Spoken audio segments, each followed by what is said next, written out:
एक ज़माना होता था सिर्फ बीमार लोगों को चाय पिलाई जाती थी, फिर चाय ली गई, लोगों को फ्री सैंपल दिए गए, आहिस्ता आहिस्ता उसका आदी बना दिया गया कि अब दुनिया में हम 5वें या 6ठे नंबर पे सबसे ज़्यादा चाय इंपोर्ट करने वाली कौम है। खाने के बाद जब हम चाय पीते हैं तो वो ना में फुलाद मिलती है तो अनीमक हो जाते हैं। जो खालिस दूध है वो चाय वाले बर्तन में आप उसको ऐसे फेर भी दें तो उसके अंदर इतना टैनिन होता है कि वो जो दूध के अंदर कैल्शियम है उसको बाउंड कर लेता है। यानी खालिस गाढ़े वाली दूध पत्ती या आम चाय दोनों के अंदर कैल्शियम नहीं होती। अस्सलाम वालेकुम, मैं हूं डॉक्टर शहजाद बसरा और आज हम बात करेंगे एक पाकिस्तान का शायद कौमी मशरूब बन गया है चाय। चाय शायद हर बंदा पीता है, दिन में कई दफ़ा पीता है। एक ज़माना होता था सिर्फ बीमार लोगों को चाय पिलाई जाती थी, फिर चाय ली गई, लोगों को फ्री सैंपल दिए गए, लोगों को आहिस्ता आहिस्ता उसका आदी बना दिया गया। फिर ऐसी आदी बनी कौम कि अब दुनिया में हम जो 5वें या 6ठे नंबर पे सबसे ज़्यादा चाय इंपोर्ट करने वाली कौम है। बुनियादी तौर पे जो चाय है ये 2 किस्म की चाय होती हैं। एक चाय जिसको हम हर्बल टी भी कह सकते हैं, उसकी एल्कलाइन पीएच होती है और उसकी मेडिसिनल वैल्यूज़ होती हैं और वो एक ख़ास पर्पज़ के लिए पी जाती हैं, उसका कोई ना कोई फ़ायदा भी होता है। लेकिन जो चाय जिसे हम कहते हैं इसकी जो पत्तियां हैं इनकी भी ग्रीन टी बनती है।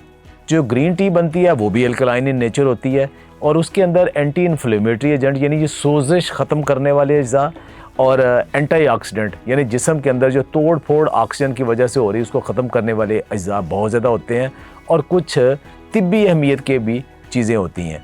लेकिन जब इसको फर्मेंट कर दिया जाता है तो फिर ये ब्लैक टी बन जाती है। उस ब्लैक टी को भी जब पीते हैं तो ख़ास तौर पे बड़े सगीर में उसके अंदर दूध डाल के उसको दूध पत्ती की शक्ल में पकाया जाता है और ये जब टी पीते हैं तो इसकी एसिडिक पीएच होती है, इसके अंदर एंटीऑक्सीडेंट और एंटी इन्फ्लेमेटरी होते हैं लेकिन वो ग्रीन टी जितने नहीं होते।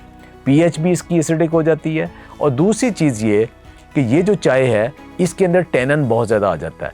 ये जो टैनिन क्या करता है, एक ऐसा कंपाउंड है कि जो दूध के अंदर या खानों के अंदर जो हमारी प्रोटीन होती है, कैल्शियम और फास्फोरस और आयरन उसको हजम नहीं होने देता, जुज़्वे बदन नहीं बने देता, उन्हें बाउंड कर लेता है। तो इसका मतलब है कि खाने के बाद जब हम चाय पीते हैं तो वो ना में फुलाद मिलती है तो अनीमक हो जाते हैं। ज़ाहिर है जब हमें इतना आयरन नहीं मिलेगा तो जिस्म के अंदर खून की कमी हो जाएगी और अनीमक हो जाएंगे और सारी बीमारियां उसके साथ आएंगी। दूसरा कि कैल्शियम बाउंड हो जाती है, तो कैल्शियम बाउंड हो जाती है। इवन जो खालिस दूध है वो चाय वाले बर्तन में आप उसको ऐसे फेर भी दें तो उसके अंदर इतना टैनिन होता है कि वो जो दूध के अंदर कैल्शियम है उसको बाउंड कर लेता है। यानी खालिस गाढ़े वाली दूध पत्ती या आम चाय दोनों के अंदर कैल्शियम नहीं होती। जो कैल्शियम नहीं होगी तो आपकी हड्डियाँ वो कमज़ोर होगी।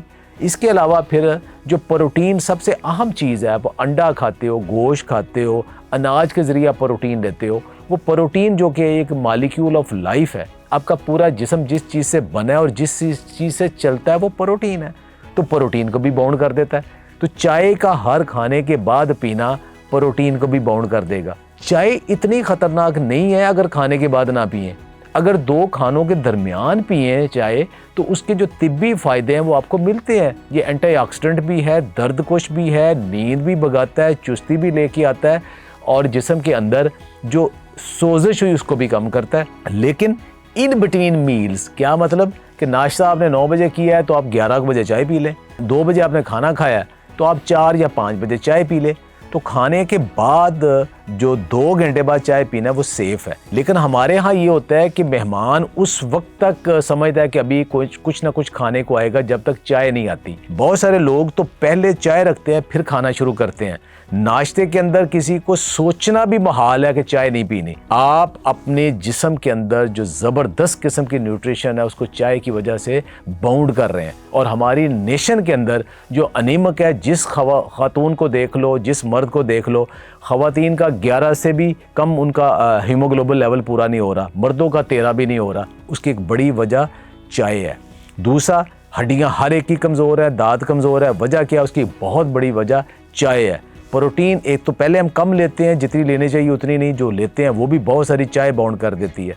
तो हर खाने के बाद चाय पीना इंतहाई नुकसानदेह है। वक्फे के साथ पिएं, तो फिर चाय के असरात बेहतर होना शुरू हो जाएंगे।